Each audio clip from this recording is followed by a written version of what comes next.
Lembra-te que és um autor de uma peça teatral, tal como queira o autor. Se ele a quiser breve, breve será. Se ele a quiser longa, longa será. Se ele quiser que interpretes o papel de mendigo, é para que interpretes este papel com talento. E da mesma forma, se ele quiser que interpretes o papel de coxo, de magistrado, de homem comum, pois isto tudo é teu, interpretar belamente o papel que te é dado. Mas escolhê-lo? Não, escolhê-lo cabe a outro.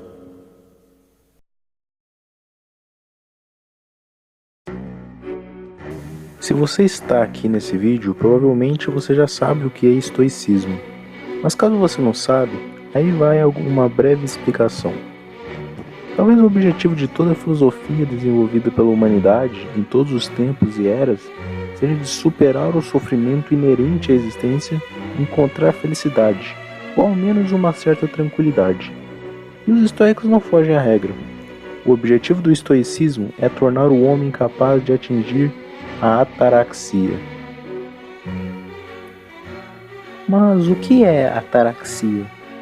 Bom, ataraxia pode se traduzir do grego para algo como um estado de plenitude e tranquilidade imperturbável. Esse era o objetivo de toda a filosofia helênica da época. Para o estoicismo, você pode atingir esse estado se o homem viver de acordo com a natureza. Mas o que isso significa? Significa ser um ser humano, agir como um. E o que é um ser humano?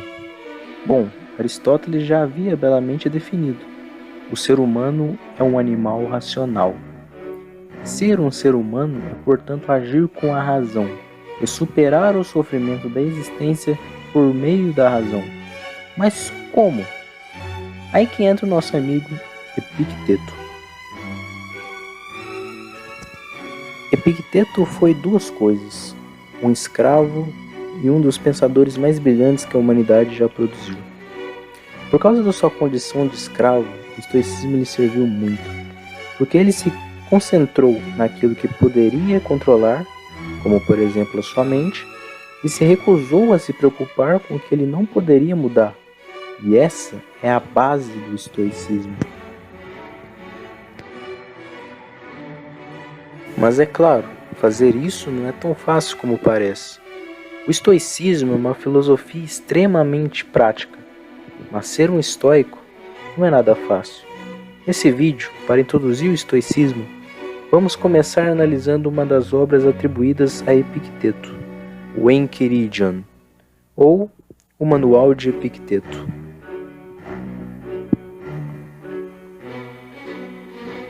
Como o próprio nome sugere, o livro é um manual, um guia para a ação. Os filósofos estoicos não escrevem tratados acadêmicos. Para eles, a melhor forma de fazer filosofia é vivendo ela. Como ser um estoico? O Enchiridion responde: das coisas existentes, algumas são encargos nossos, outras não. São encargos nossos o juízo, o impulso, o desejo e a repulsa. Em suma, tudo quanto seja ação nossa. Não são encargos nossos o corpo, as posses, a reputação, os cargos públicos. Em suma, tudo quanto não seja ação nossa.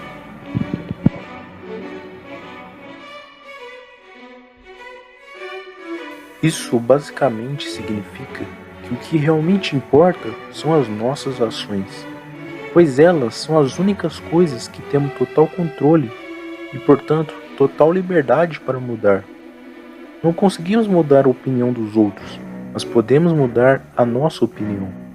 Não conseguimos mudar o que as pessoas pensam de nós, das escolhas e das atitudes das pessoas sobre nós, ou até mesmo das tragédias que acontecem conosco, mas podemos mudar a nossa resposta a essas coisas. Podemos ser independentes das coisas externas.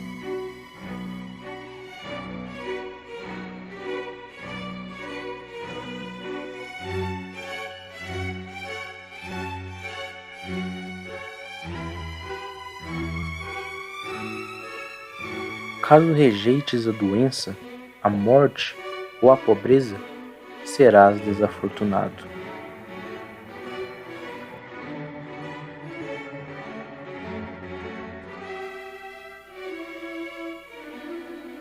Afinal, se a tão buscada felicidade está em algum lugar, ela só pode estar dentro de você.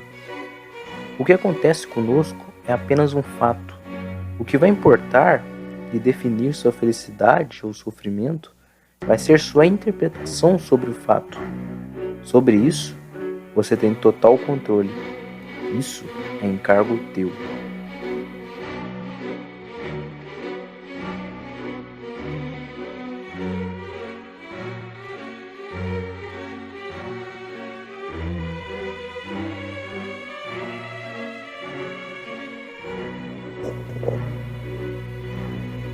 Um verdadeiro estoico não tem medo da morte, nem da pobreza e nem da doença. Pois, que controle você tem sobre essas coisas? Não querer adoecer ou morrer é ir contra a natureza e a ordem que tudo organiza. Se você está triste ou sofrendo, alegre-se. Poderia estar doente. Se você está doente, alegre-se. Você poderia estar morrendo. E se está morrendo, alegre-se. Os problemas acabaram.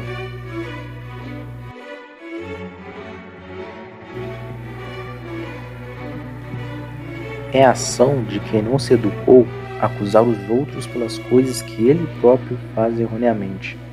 De quem começou a se educar, acusar a si próprio.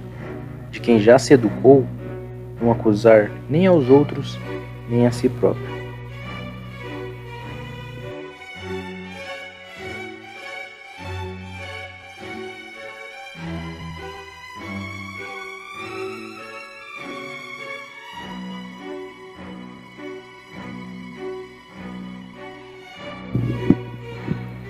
O mundo é como ele é, e a maioria das coisas que acontecem não temos controle nenhum.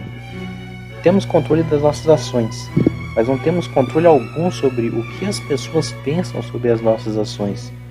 Se você se preocupar com isso, você vai sofrer. Preocupe-se sempre em agir da melhor forma possível. O resto é o resto. Assim como um arqueiro com o seu arco e flecha, mirando em um alvo. Ele pode ser o melhor arqueiro do mundo, porém, quando a flecha sair de seu arco, ele já não tem controle nenhum sobre ela. A flecha vai acertar o alvo? Talvez sim, talvez não. Isso não importa. Mas importa saber se o arqueiro fez o melhor que poderia ter feito.